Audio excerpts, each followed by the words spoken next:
Episode number 01. Until when Gog and Magog are let loose and they rush down from every height. Quran Surah Al-Anbiya, verse 96.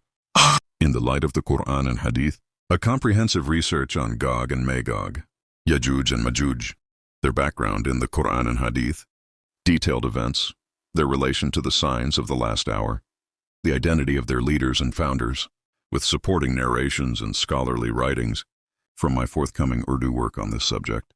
Author, Maulana Muhammad Zafar Iqbal. In the name of Allah, the most gracious, the most merciful. Background. While turning the pages of history, the traveler of the pen reached a point where both his hand and heart froze. A place so dreadful, horrifying, and terrifying that imagination itself refused to go further. He wondered whether history's vast expanse contained an event more blood-curdling than this. But no, at least outwardly, no calamity is severe upon Islam and Muslims can be found as that which befell them at this time. As the pages unfolded before the writer's eyes, one dreadful scene after another appeared.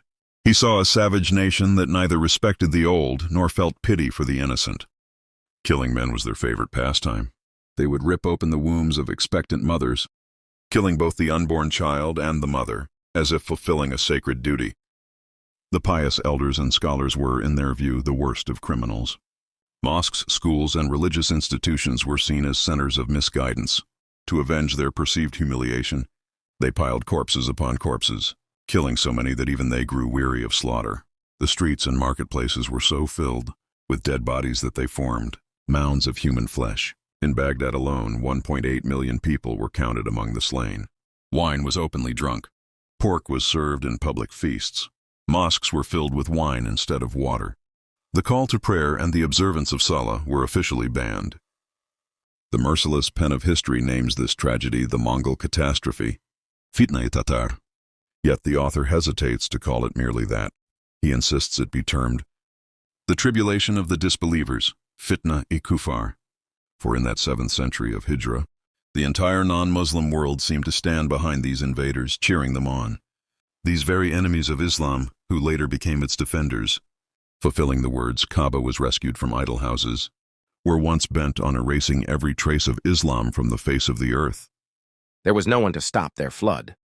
Muslims were helpless, staring blankly at one another, able to do nothing but weep over their fate. Desperation was etched upon every face, until suddenly divine mercy stirred. The rain of Allah's compassion fell, and those very Mongols became protectors of Islam, shining forth as its new champions. Causes and circumstances of the Mongol invasion. Discussing the causes behind this devastation, Mufakkir-i-Islam, the thinker of Islam, Maulana Sayyid Abul Hasan Ali Nadwi, rahimahullah, writes, in the world of causes, the immediate incident that ignited this storm was that Genghis Khan sent a message to Sultan Muhammad Khwarazm Shah saying, "You rule a vast kingdom, and I too command a great empire. It would be beneficial if we established trade relations. Let our merchants travel freely to each other's lands, selling local goods in peace and safety." The Khwarazm Shah agreed, and commercial exchanges began between the two empires. Caravans moved freely back and forth, but then came the event that drowned the Islamic world in a sea of blood. The details are best heard in the words of a Western historian, Harold Lamb, whose account in Genghis Khan fully aligns with those of Muslim chroniclers. The commercial relations that Genghis Khan had so carefully established were suddenly destroyed. A caravan of merchants was coming westward from Karakoram when the governor of Otrar, Inalchuk, seized all of them, suspecting that spies were among them. He informed his sovereign, Sultan Muhammad Khwarazm Shah, of this suspicion. Without investigation or thought, the Sultan ordered that the entire caravan be executed. Thus, every merchant from Karakoram was slain. When the news reached Genghis Khan, he immediately sent envoys to protest and demand justice. But the Sultan killed the chief envoy and humiliated the others by burning their beards. Those who survived returned to Genghis Khan and told him everything. The Khan ascended a lonely mountain in the Gobi Desert to meditate on the event. The killing of an ambassador was, by Mongol custom, an unpardonable crime. Retribution was inevitable.